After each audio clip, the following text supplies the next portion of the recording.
કહેવાય છે કે આજનો વિદ્યાર્થી ભણે છે પણ ગણતો નથી.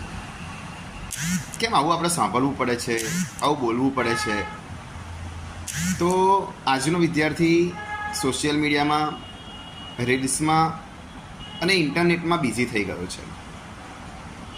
વિદ્યાર્થી બહુ જ સુપર માઇન્ડ છે, હાર્ડવર્ક વિથ સ્માર્ટ ટેકનિક કરી શકે તેમ છે, પણ એને યોગ્ય માર્ગદર્શન મળતું નથી.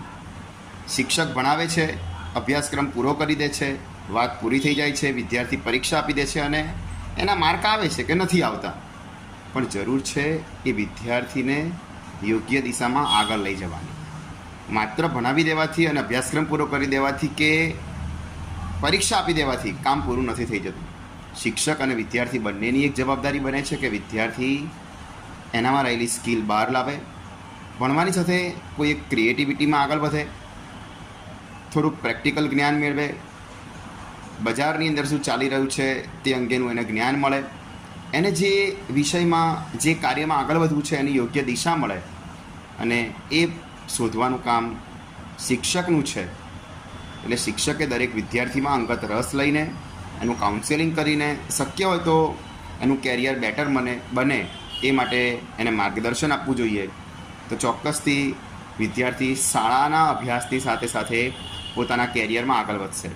અત્યારના શિક્ષકો ધોરણ 10માં સારા ટકા લાવવા, ધોરણ 12માં સારા ટકા લાવવા, બોર્ડની પરીક્ષામાં આગળ વધવા, નંબર લાવવા, રેન્ક લાવવા, પડાપડી કરીને જાણે વિદ્યાર્થીને હરીફાઈમાં મૂકી દે છે. પણ દરેક વિદ્યાર્થીની ક્ષમતા અલગ અલગ છે.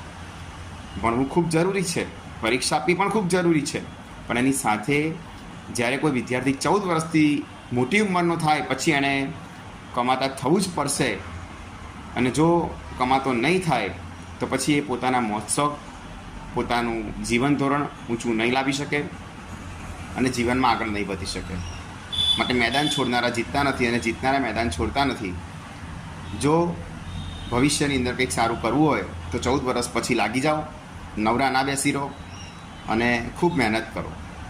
24 કલાક છે, 8 કલાક ઊંઘી અને 16 કલાકની મહેનત કરશો તો જ જીવનમાં સફળ થશો, બાકી કશું નહીં થઈ શકે. આભાર.